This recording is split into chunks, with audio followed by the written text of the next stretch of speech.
Good morning, everyone. Welcome to Accuracy in America. I'm your host, Don Irvine, joined by my co-host, Brian McNichol. Hello, deplorables, dregs, despicables, chumps, Neanderthals, semi-fascist, dog-faced pony soldiers, and all of you who are crying about Don Lemon's departure from CNN. Hey, it's been a slow news week, so we're going to get done here in about 10 minutes, I don't know. It's been crazy. I will start off before we go to the news. I had my homeowner association, issued an edict that I had to power wash my home, and I'm like, I look around the house. I'm like, the site. You've been to my house before. I mean, the siding is a little darker shade anyway. So my thing has always been with them is that the way my house sits, because I can see that one side, they judge it on that, and but then they ignore most of the rest of the neighborhood. And when it comes to that same issue, and I thought, and I started looking at it, like, well, I can see a few little like green things in there and stuff like that. And so I had somebody an acquaintance I knew through the church. Somebody I didn't even know he did power washing. These are the times you have those friends that but you don't really know what they do, and then you look for a recommendation for something, and you're like, oh, that's his business. Yeah. So they showed up and they did it, and I'm like, okay, well, it looks a little bit better, but hopefully the HOA will be off my back for a number of years now, and everything.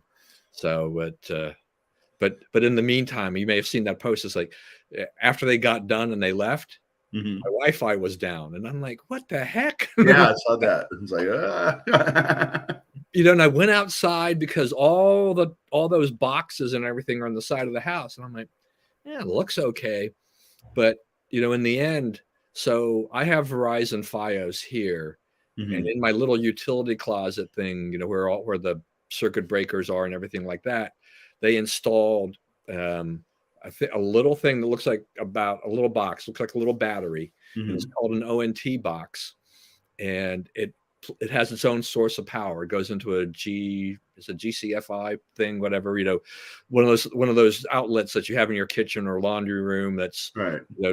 Because it requires so much more power. And I guess somehow during the course of that thing, they tripped that circuit. Wow. But it took me forever. Here's my bottom line complaint. In the end, it's just that, and you probably have seen this too, and anybody out there who's who watches or will watch the show probably seen this too, is that customer service really has taken a hit over the years, where trying to find a real life person when you need it is almost impossible, because what Verizon does is that you call up their number, and everything you do is with their computer, in essence, until it gets to a point where, I couldn't quite get everything to run right. And then they connected me to a real person. But by the time I got connected to the real person, I figured out what the issue was, and everything got powered up and it returned, for which they double checked. But I'm like, this is just so frustrating when you have to listen to computer prompts and you just don't really get the answer you're looking for. But it just seems to be more common these days. Right. Because there's more problems than they can program into the computer. You know what I mean? Right. And they do have, frequently, I think, you go on and, it's like, we're ready to chat with you, but it's not really a person chatting with you. It is their bot or whatever, that has got preloaded with answers to handle the basic routine questions. And, and I understand, I understand the need to try to put your customer service people on the more important tasks. Right. But, if after like 5 minutes of going through all this rigmarole where they're checking your line and they're doing they can ping you and all this stuff like this, and you still don't have your internet up, give me a live person. Yeah, let's get involved. because in the end, they're like, if after 10 minutes this doesn't resolve itself, please call back and we'll prioritize your call. Well, I called back and I had to actually go through the same steps again, and I'm like, where's the prioritization? Yeah, you didn't prioritize me. It was a little frustrating, but now I have to just remember in the back of my mind is that if I have my internet going down, I got to make sure to open my closet and look for that one red light on that little box. If it isn't, then I know that that's the main driver and key to the whole thing. So my consumer rant, but I think this is all part of the the broader scope of where this country is that virtually everything you do now, if you're calling up a customer service line or you're going online to resolve an issue, uh, a live person is rarely there. I mean, Right. you might, the best response I get tends to be using Twitter. Yeah, that's right. They seem to put more resources into Twitter response than they do onto your live phone response or online response. So yeah, because everybody sees it. Yeah, that's right. They don't. You badmouth them or you say something. It's like they're out there fairly fast. Yeah, that's right. All right. So back to the news. Bob has joined us, so I don't want to delay that either. We'll just I realized that so this is the 75th anniversary of the formation of Israel, and so they're going through a whole series of things this week. And yeah, wow, that's what I'm thinking. Like, okay, so it's been around a little bit longer than you or I have, but not a whole lot longer. No, I have about 13 years. Yeah, and started in 48. We're like 60, 61. 60, yeah, I mean, I think you're a little younger than I am because I'll hit 64 this year. Yeah. Creeping towards Medicare and Social Security. Barely hanging on. Yeah. Exactly.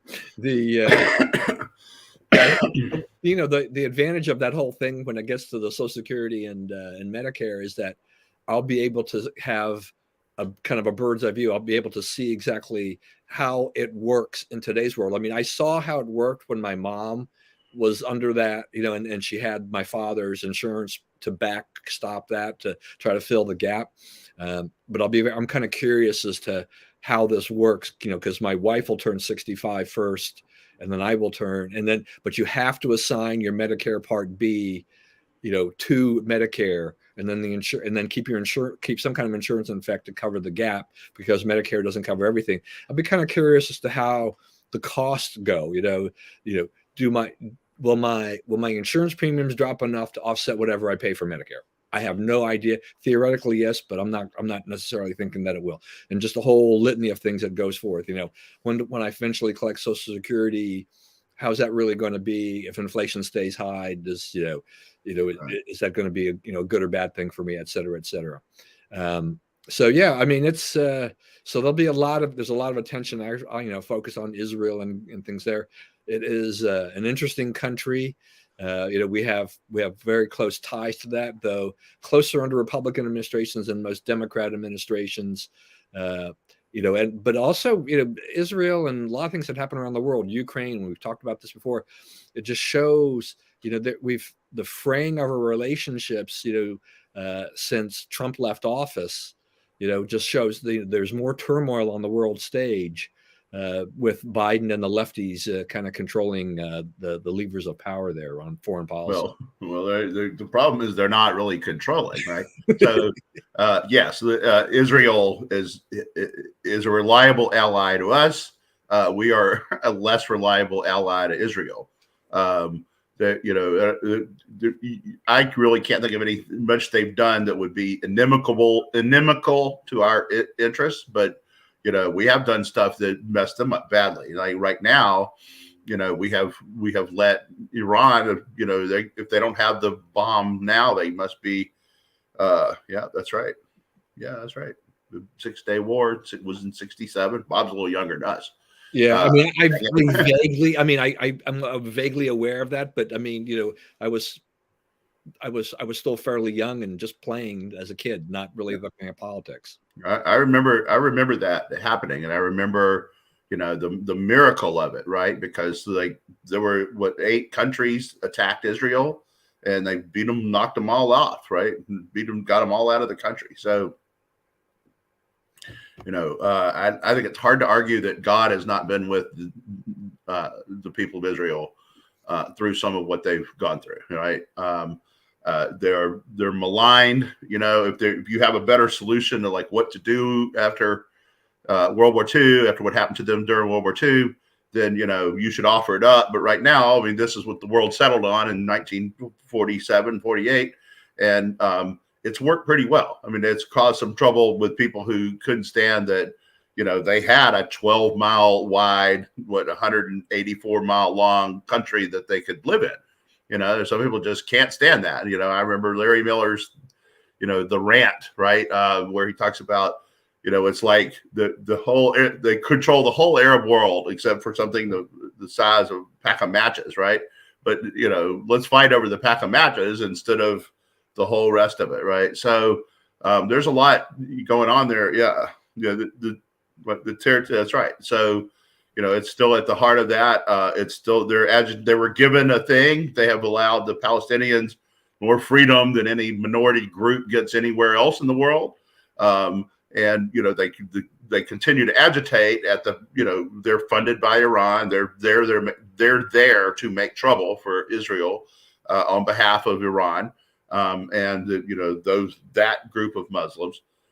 So yeah, and your other point, the Joe Biden foreign policy, we are worried. You have France talking about, hey, don't follow America, follow China. Right. That you have Russia and China and the Saudis and the Iranians all joining forces against us. You have Japan weaken in its relationship with us to build stronger relationships with our adversaries. North Korea becoming belligerent again. Russian influence in Africa nearing an all-time high again, right? Russians the things we're not doing, they're running around doing them. And with, money that they got by, you have like most of the world now is defying Biden's sanctions, right? Those sanctions are widely ignored. So the Russians are making more money selling fuel now than they did before the war. U.S. foreign policy is near a collapse. I mean, the entire edifice is very near to just not existing anymore. The idea that these people have not been replaced, is really harrowing. Now, there's some people saying they have information on Jake Sullivan and Blinken that will lead to them having to leave office. Whatever you have, I mean, I don't really care about, I guess I would care about if it happened, the criminal prosecution aspect of it. Just get them out. Get somebody in there that knows what they're doing, because we are collapsing on every front in foreign policy. I do want to ask you this question, though. In terms of back to Israel, we have it in the House and in the Senate. There are a large number of Democrats who are Jewish, yeah, and who are who have shown in the past, at least, that they want a good relationship with Israel. They believe in Israel and they want to support Israel, but it just seems that support has not been as vocal in the last few years as it used to be. I mean, are they now basically caving into the far left on this? Or they have they're being shouted down, like who has been elevated on that side, like the squad, right? They look at those people and say, here's our future. And those people are virulently anti-Semitic, not just Ilhan Omar either. AOC, Presley, Pramila Jayapal. These people are hardcore anti-Israel, anti-Jew, anti-Jewish race, and no compunction at all about seeing them destroyed. So I mean, that's who Democrats are elected in office now. I mean, it's crazy. I mean, it's like things that have never won. Yeah, yeah. I hear you. Well, I mean, it's better. I guess you saw. Did you see the clip this morning of him walking across the lawn with the president of South Korea? And I mean, the president of South Korea is walking along, and Biden is sort of listing and about, waving around, and they're sort of, hey, come here, man, and grab his arm, keep him steady. I mean, it's bad, and the whole world sees that. They're like, we can roll these people. They're not ready for us, and they're not. We have an 80-year-old president who's an 80-year-old, right? He's slowed down, and he's not, his faculties are not there, and it's been run by advisors, and he can't tell. He's past the point where he can tell which advisors are doing a good job, and that's the dangerous thing. They all rely on advisors, right? But he can't tell the good from the bad anymore, and so you have people in place because they've been loyal foot soldiers for him for many years who are just in over their head. Anthony Blinken should not be Secretary of State. Mayorkas should not be running DHS. Jake Sullivan shouldn't be national security advisor. These people are terrible. They haven't done anything right in their lives, and they're running they're the point people of U.S. foreign policy. Yeah, I mean, on Israel, I mean, if you're Netanyahu or anybody who will run Israel in the future when Bibi's time is up and everything like this, I mean, there has to be some level of concern for the type of people that are being elected, into our government, right? I mean, the House and the Senate, the one party is essentially ready to watch them burn to the ground. Yeah, I mean, and so just those strong relationships that are starting to fray. I mean, I just begin to wonder where we're going. I mean, unless we can turn this ship around, we've got to right the course here. As you have so well described. I mean, our foreign policy. You take a look at Biden, at the president, and I mean, as Americans, we need to support our president, as the president of the United States.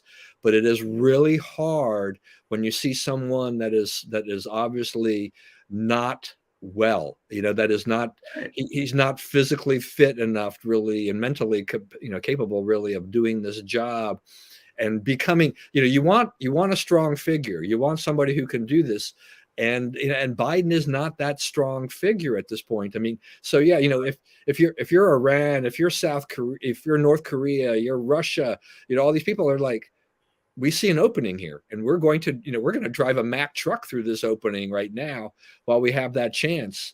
Because if U.S. elects a Republican, no matter which Republican it be, the chance, the likelihood is it's going to be a lot different, a lot stronger on foreign policy than what we've got now, and will change the dynamic again. Okay, so bear that in mind when you start seeing weird things happen during the election and foreign interference and whatnot, that the rest of the world now is joining together to take advantage of weak American leadership.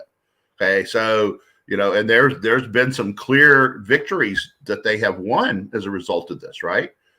China has dramatically expanded its influence, its support for the Belt and Road Initiative and so forth.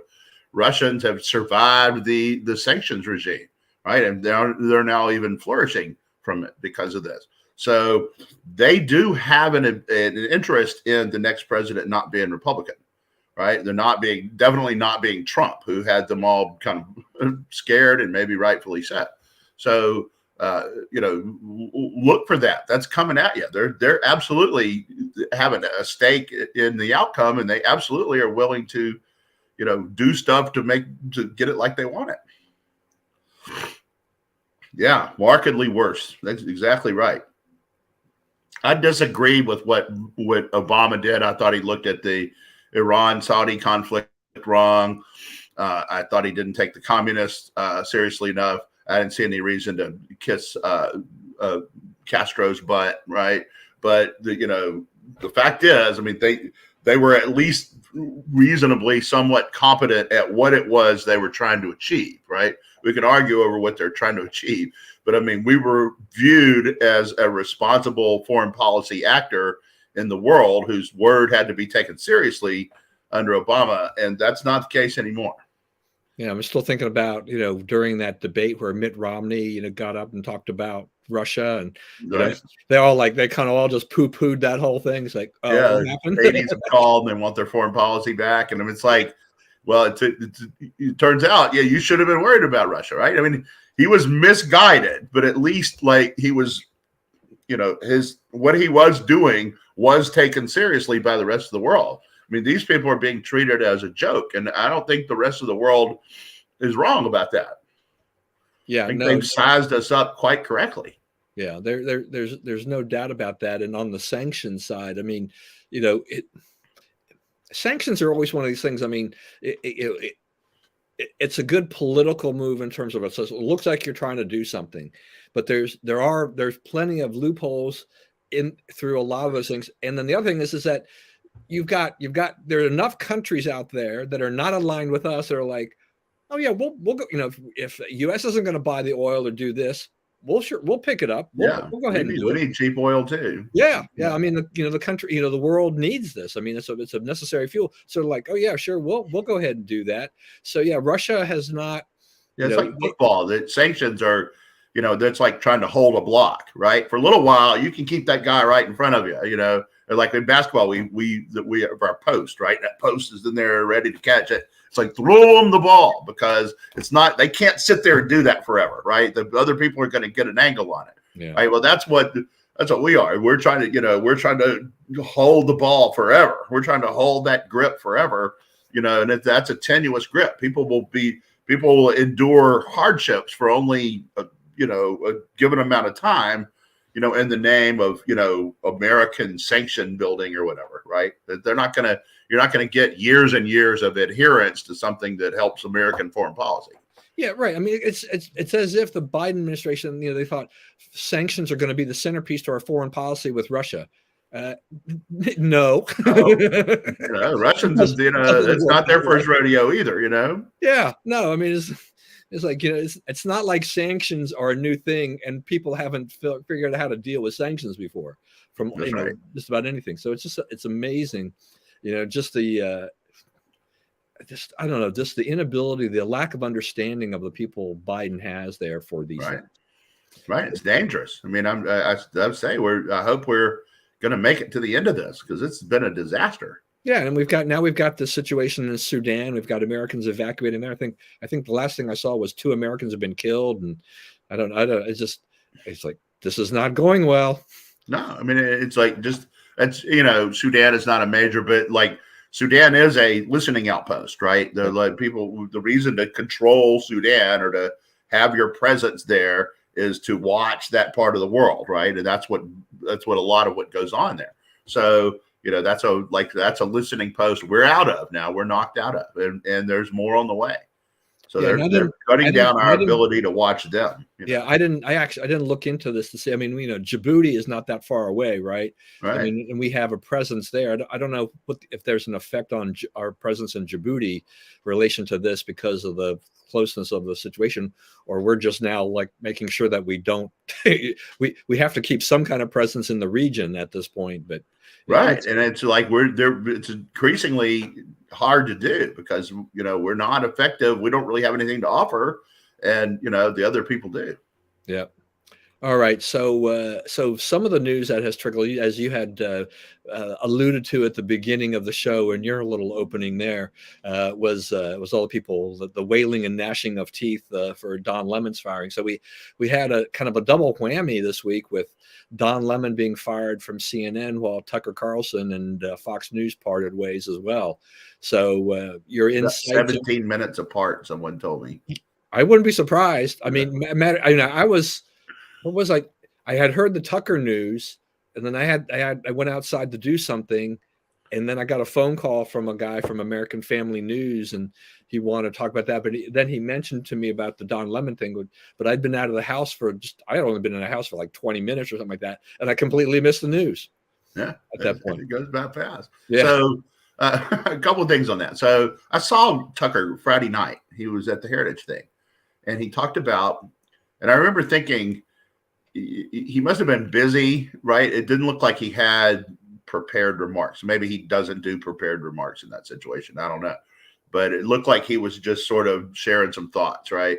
And so one of the things he talked about, he said, hug your family, tell them you love them. He said that, there's a lot of the problems in the world are, loneliness, people don't feel loved. And, he said, pray for the country. He said, we don't, he goes, I'm guilty of this too, but we don't pray for the country, and the country needs our prayers. So that was his divisive message to the Heritage Foundation group on Friday night. And then, come there on Monday, and he's been dismissed. I think one of the telling things about this is the Dead Tree Washington Post the next day. Tucker being fired was the only story above the fold, with a headline above the fold that was like the story, and then there was a big picture, and then Don Lemon was on the front of the style section. So Tucker Carlson, I'm not a cable news person. I shouldn't say that, but right. I mean. I'm not. I'm out doing things, and then I generally watch the end of whatever game is on by the time I get in front of a TV at night for 30 minutes, if that. right? It's not time. All those shows are over, and there's really not time to like watch a show or watch a movie. I don't, really get into any of that because it just takes too long. So, I don't follow like what gets said, but you see the clips that get posted on Twitter and so forth, and so you have some idea of what they're talking about, who they are, and so forth. And the answer is, Tucker Carlson was dropping some bombs in places they didn't want drop bombs dropped. I mean, at the end of the day, if you say, okay, why did he get fired? There's all this speculation, and did he get fired, or is it mutual parting of ways, or what exactly happened there? And it's because of Rupert Murdoch, this and that and the other. I don't know about that, how it happened or whatever. And I don't think anybody else does either. But and I bet there was a very, very fat check forwarded over to the Carlson account at the end of this, but whatever it was, this guy was drawing 3.5 million viewers a night. There aren't a lot of shows on TV, cable or broadcast that draw 3.5 million viewers every night. And to say, we don't want that show anymore, we don't want that guy anymore, they're under some extraordinary pressure of some kind, right? You can just say that. Lemon, I think it just became unworkable with the people he was working with. I think they concluded that, he himself was not a big ratings draw. I mean, he has his fans. He's been there 17 years and he knows what he's doing on TV. But I think that he wasn't really adding a lot, and it was a real toxic atmosphere, and they liked the other two people on the show better. So, I don't really understand all that one either, but that looks to me like, he just was not a fit for them anymore. Yeah, I mean, I'll start with Lemon. I mean, I think the the writing on the wall for quite some time with Lemon. I mean, it seems that CNN's pattern is a little bit of a slow burn with these guys. I mean, it took them a while to get rid of Cuomo, and I think Lemon. You could see the first thing being dropped here was that when he lost his primetime slot, his nighttime, and he went to the morning show with Harlow and Caitlin Collins, that was definitely a way to negate him. Chris Lick, the new boss over there, has been trying desperately to move the network in a different direction. He's decided he doesn't want to participate in the bias wars or whatever. Leave it to MSNBC and Fox to be right left, and they want to go back to kind of being news reporting in the middle. And then they're adding some other things. I mean, they're putting a lot of other shows into the mix, so they're going in a different direction. But I think, yeah, and Lemon. I mean, he did this to himself. I mean, he's had a history of saying things and doing things he shouldn't have. I mean, I think the atmosphere, that has been allegedly revealed with his treatment of women at the network, is, that's part of it. But I'm sure he lost a ton of support with the whole Nikki Haley comment about not in her prime. I mean, rare moment of like bipartisan agreement. Yeah, exactly. Like all of America's like, dude. Yeah, I mean, it was hard for liberal women to defend him at that point. I mean, because how old is Nikki Haley? Like 51 or something like that? Yeah. So it's like, that's a lot of them there. You hit the bullseye, for women right there. I mean, and you say that, and then it was like the arrogant way he did it too. Like, sorry, look it up. You can Google it. Yeah, there right. It is. Exactly. Past your prime. It's like, we're not really here for breeding, Don. That's only part of it, right? Right. Yeah, that, and then he had that. Then he did that interview with Vivek Ramaswamy, and I thought, Vivek's, he's declared as a presidential candidate for 2024. The one thing about Vivek, is even if he doesn't get, even 0.5% in the polls or whatever, is that he is talking about issues that a lot of people like. And he's having a very good conversation with America. We may not choose to vote for him, like you say, but he is opening some topics that people of both parties want to talk about. Right. And he's well-spoken. He's an intelligent guy. And so, it's like Lemon tried to pin him down on race and all these types of things. It's like, Rama, you look at Vivek, it's like he's not the white guy, and Yeah, he that's right. tried to point that out. And then and I thought he did a really good job of just kind of saying, like, I'm willing to appear on all networks. It's like, saying, in essence, I mean, you understand. I mean, the networks have got the Fox and MSNBC and CNN have a point of view for which, I mean, Lemon didn't really want to admit that there's a point of view, and he's trying to get there. And I just think there's a There was the moment. Remember I guess it was last summer. He was Lemon was on Colbert, right? And Colbert says, "I understand that you guys can't be liberal anymore under the new boss." And do you remember what Lemon said? I don't. We've never been liberal. And even Colbert's like, what? Yeah, we've never been liberal. It's like, excuse me, sir. Give him some of that truth serum and see what happens or something. Yeah. You're not the only one who's aware of what happened on those shows.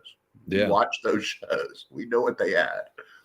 Yeah. So that, so it'll be, he doesn't have, where he goes and what he does, will be a very different path than wherever Tucker goes, because the level of importance or star quality between the two is vast.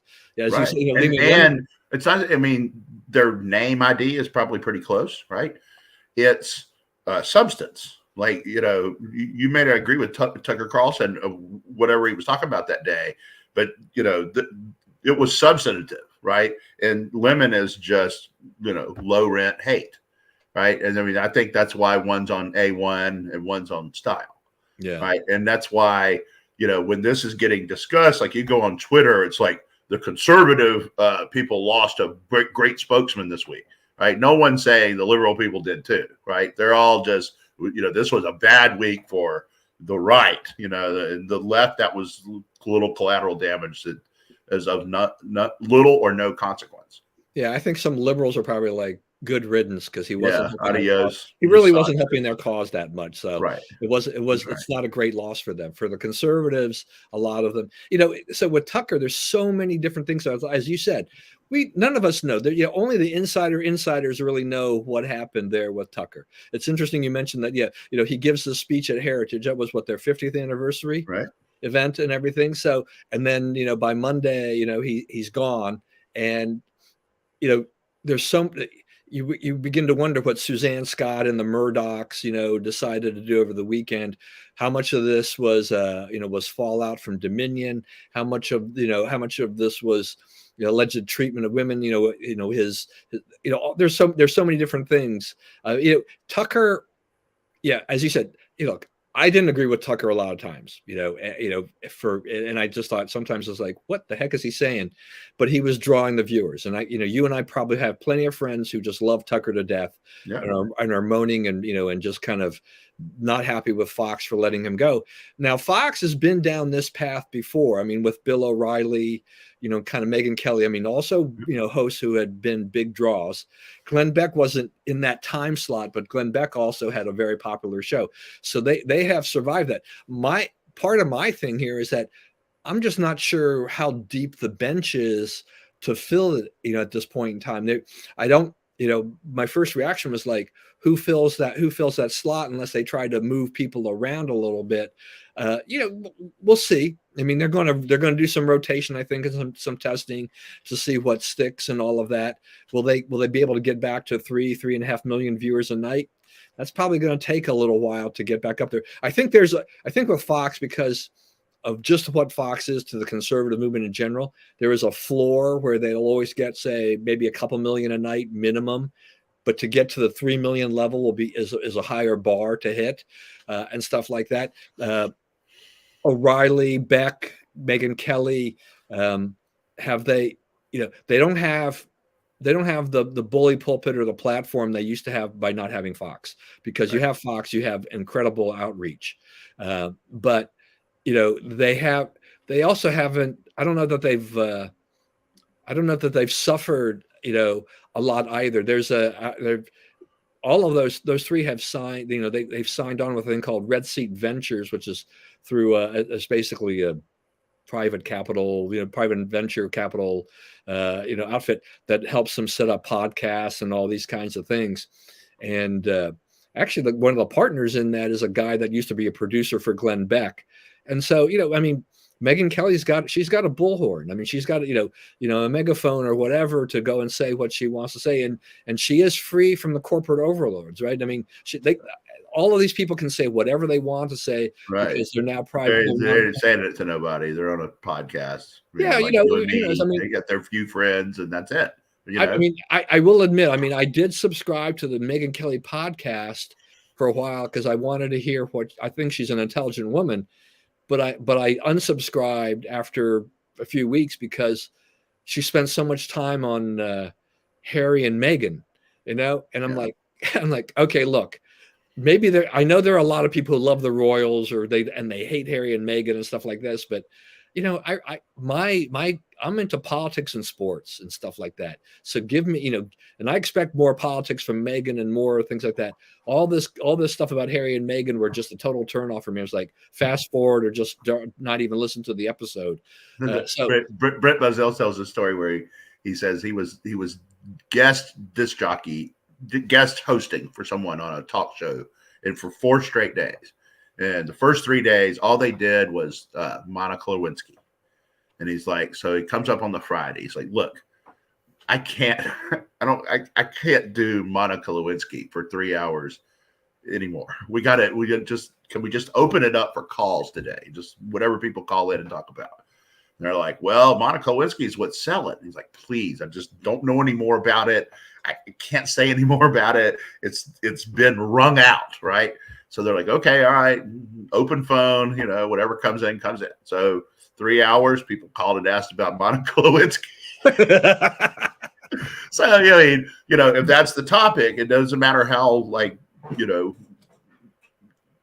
ridiculous the topic is, it's the topic and you have to cover it.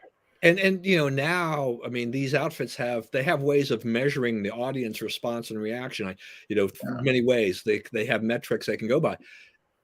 Megyn Kelly herself probably is not that big a person on the royals overall, but if it sells to the audience and draws in advertisers and everything like that and brings the bucks home to her, okay, she's going to go with it.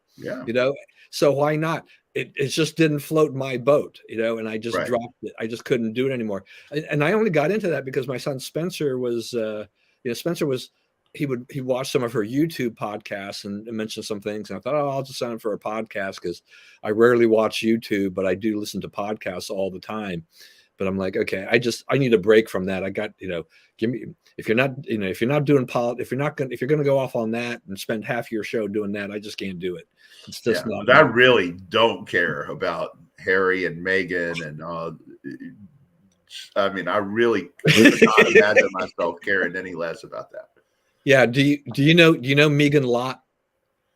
Yeah. Okay. So when that was the one thing.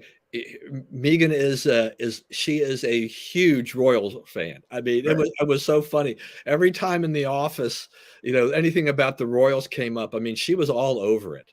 And it's like, okay, I mean, there are people. There are people. I have a friend who's like that. I saw her Friday night too. Who's into it, and good for you. And I don't think it should not be available to them. It just doesn't do anything for me.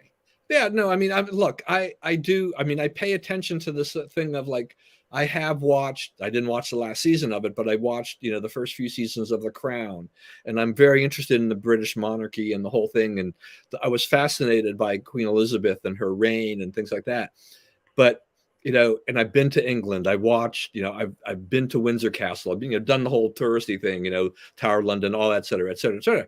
And I think it's fascinating. I mean, the British have got a fascinating history and all of these things, but I am not the diehard guy that's got that sops up every last tidbit of every royal. I mean, I could not tell you all the stuff. I forget most of the stuff about all the royals, about, Prince Andrew and all these other scandals and all these things. I really don't care. Either. You know what, though? I was thinking about this, talking about the British royalty and the British system and so forth. So the element that they really never had before us was freedom, right? Unalienable rights and endowed by the creator, not the crown, and so forth. And so when you look at like what has become of the British countries around the world, the colonies around the world, right? And freedom is pretty low in low supply in most of those. Australia, New Zealand, Canada, all very much anti-freedom governments now, really oppressive, especially like during the COVID, that, you know, put people in jail. The Prime Minister of Canada, one protest, no violence, and he like cut off people's ability to spend their money, right? He cut you off from your bank. You know, I mean, it's just absurd, the things that the people in the British monarchical tradition allow themselves to do. You know, and in Australia during COVID, right, they had the thing, if you, New Zealand had a similar system where they could detect if you're from your phone if you got more than 5 feet out of your house, and they would send someone over to harass you, right, and arrest you and make you go back in your house. I mean, you know, there was some absurd stuff that happened in the countries that were the British crown colonies. Yeah, I think some people in some of those countries are wondering, it's like, are we living under communism or something like that? Right. It's worse. I mean, it's like, what is this? You know, complete autocracy, you know? Yeah. No, it was bad. It was definitely bad for a lot of these countries. It was just crazy, you know, how things went along those lines. We taught the world about freedom, and now we don't seem interested in conveying that message anymore. And I think that's like part of the failure of U.S. foreign policy now, is like, we don't really stand for it anymore. We stand for, you know, we're like everybody else. We want, you know, we have some imperialistic aims, and, you know, our coalition against your coalition, and it's not, you know, yeah. I love that. Me and Bob have this deal where, like, we're trying to figure out how to quit having to refill beer. Like, why would you, you know, because like you get a glass of beer, right? And then after a while it needs to be refilled. And now a lot of people say, well, this is because you drank the beer, you know, but, you know, we're trying to figure out a way to like get around that where the beer stays full. But anyway, so we do a lot of research, and we exchange information on it and try to reach the highest point of this scientific inquiry, because, you know, imagine the benefits to the world if we figure it out. Yeah, I can't say that I do any experimentation and did any when I was in England, but we did go to some pubs and for some pub food, because you got to at least experience pub food in Great Britain and throughout the UK. Is it any good? It's kind of a unique type of a thing. So it was, yeah, I enjoyed that. I love this. The experimentation part there. We're working hard on our research. You know, and even to John Cunningham's remark earlier about the look for a deal to sell Fox very soon. I'm not sure that that's necessarily going to be the case. I think part of this Fox's future will depend upon the next stage of what happens with these other lawsuits. You know, whether or not they settle, or they kind of are able to just basically keep Smartmatic and anything else just from really reaching a point where it's going to cost them any more money. I mean, Fox has got money. I mean, they make a lot of money every year. The Dominion one's costing, big bucks. But, one of the, I would like someone to show me we're going to keep trying. It's all we can do. I want someone to show me that check. When does Fox write the check for $787 million? Because if I don't see it, I'm not going to believe that it ever changed hands, because they're essentially owned by the same people, right?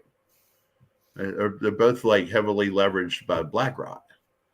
So, well, Dominion. I mean, the thing was that the Journal had an article the other day that there was something called, I think it was called Staple Street Partners, was the main funder of this. It's another venture capital firm, and so they're going to be reaping a windfall. Now, I don't know how much of this money is going to the lawyers, 40%, or they did do it on a contingency basis, probably. Mm-hmm. So a bunch of this money is going to go to the lawyers, as it always does. Some will go back to the investors and whatnot. But you and I, as taxpayers, this is what Keith Olbermann was ranting about, which just cracked me up, because he was mad. I mean, the thing about the settlement was that liberals were irate about the settlement because, one thing is that they wanted to see the Tucker Carlsons and all these people, in court under oath, right? And they didn't get to see that. and then then Olbermann makes this point, which is actually true, is, and to the extent that because it's because it's not, this is a settlement, it's not paid to the government, it's a business expense. Right. So it could be taxes. 230 million dollars of this will basically be on us. Right. That's yeah. Right. In the end, does the amount specified actually get paid out overall? None of us really know in the end, right? I mean, these are things that go through here. Spencer's come in here with this comment. We're really going down this beer route here. Okay. So we'll try an 8. It'll probably be boring and like he is, but it's worth a try. Yep. See, so I do the show with a couple of friends of mine on Friday night, and it's I put together topics, and sometimes we stick to them, but the guy whose show it is, I never know. Sometimes I never know where he's going, and the tangents go everywhere. I mean, sometimes you spend 30 minutes talking about gardening or something like that, because he likes to garden and and grow tomatoes and other vegetables, and I just never know. Even though I list topics like this, I never know where it's going. So the beer segue was not part of the plan there, guys, as you well know probably from watching this show. I will. I don't think we've ever covered beer. Yeah, I don't think so. Yeah, look, me covering 260 something episodes. That's right. Yeah, I like this one. Yeah, that's exactly right. Yeah, he's not right very often, but this time he hit the nail on the head, kind of. I'll throw in one more thing about the whole British thing. This is more of an inside thing for me. So once a month, our church missionaries, we have this thing at the visitor center, and it's called a Why I Believe Fireside. And so I started this little tradition with a lot of the guys, the elders, and I started giving out some leftover American flag ties I had. And I make it, it's kind of, I haven't given it, we have, I don't know, we probably have like 80 guys, and I've given out like 25 of them. It's like, I don't want to have a picture of 80, trying to gather 80. It's just impossible to gather 80 people together in this event after this event is over. So, I just remind them to wear their tie, and we take a picture after the event is over. But I was talking with one of the missionaries, and we're deciding, so it's like, well, should we give the tie to this guy? And so we actually have a missionary who is from the UK, and my response was to the other missionary before the British guy showed up, I says, no, they lost. Yeah. Sprinkles are for winners. So when he showed up, and he was trying to figure this out, he all of a sudden, he's like, he just sees a whole bunch of us wearing the same tie. And, he's trying to figure out what was going on. And I said, well, we decided we can't give you one because you lost, Poor tough in there in the old mission conference. Nice thing to say to an 18-year-old missionary. That's right. Oh. All right. Another thing I just want to cover real quick, though, is just get your opinion about BuzzFeed News shutting down. So I guess they're folding it into HuffPost. HuffPost, yeah. But they're letting people go. Yeah, they're letting a lot of people go. That's going on a lot of places. Right. There's a lot of downsizing going on in employers, big and small, in this industry and in other industries. So you have a like growing unemployment problem. We're about to enter into a legit, everyone recognizes it, recession. So that's part of it. BuzzFeed, they went for the sensational. That was a media moment, and to me, they were kind of a transitive. They sort of took us from one place to another in media. It was like okay to publish whatever, go for splash, don't worry about substance, clean up the mess later. They really kind of accelerated that trend, especially like publishing the Steele dossier, right, which ended up being really beneficial for Trump, right? You knew what was in it. They knew what they had to. They knew they were able to read it and say, okay, we didn't do any of this stuff, and act accordingly, right? They knew the full extent of what could be thrown at them. They were never caught off balance by an accusation because they had the whole list. So, and a lot of leftists are mad at them about that. So, I mean, I guess that was their most famous moment. I Yeah. don't think anybody will miss him. Yeah. I don't think so either. It's so our last topic before we wrap up will be just on Biden Harris 2024. That video is like, so I'm like, okay, so it looks like you're trying to remind people and scare them again about Donald Trump, and that, only Joe Biden can keep America safe or whatever, and all this stuff, all these images that they threw in from January, all this other stuff. And what are their accomplishments? I mean, Right. he's trying to talk about bipartisan this and the Inflation Reduction Act and all this stuff. It's like, but what about record, 40-year high inflation, Right. and high $4, $5 gas. And yeah. What about all of this stuff? deteriorated situation around the world, chaos on the border, fentanyl killing 150,000 people a year, 3.5 million getaways in the last year. We have no idea who those people are or where they went. There's a lot of evidence now that some of them may be coming from China, Russia, other places very hostile to our interests. Yeah, it's been a disaster of a presidency. And, the theme of this, he wants to, that's right. The theme of his is like freedom, right? And it's like, oh, they're passing election laws so we can't vote. Well, the election law that they were so mad about in Georgia, there was a record turnout in the Warnock-Walker runoff, right? That drew a record. That was not, there was one thing on the ballot, right? There was no president on the ballot. There was not even really control of Congress on the ballot, right? There was one election and it drew record turnout. So the argument that these things are hurting turnout was dismissed with that. So, I think that's part of it. I don't think that, that's what, if that's his claim, I really don't think, in the like voter ID issue is about 82 to 85% our way, right? Most like 82 to 85% of Americans, depending on who polls it and how they poll it, agree that you should have to show an ID to vote, right? That's not an unpopular idea. Is that really what he's going to go against? Is that, that sort of shows me that he doesn't feel comfortable arguing about much else, right? Really can't talk about the economy. Can't talk about, we've gone under Trump, first 3 years of the Trump administration, household income was up $5,500 per family. Now it's down to almost $2,000 a family. You can't argue that away.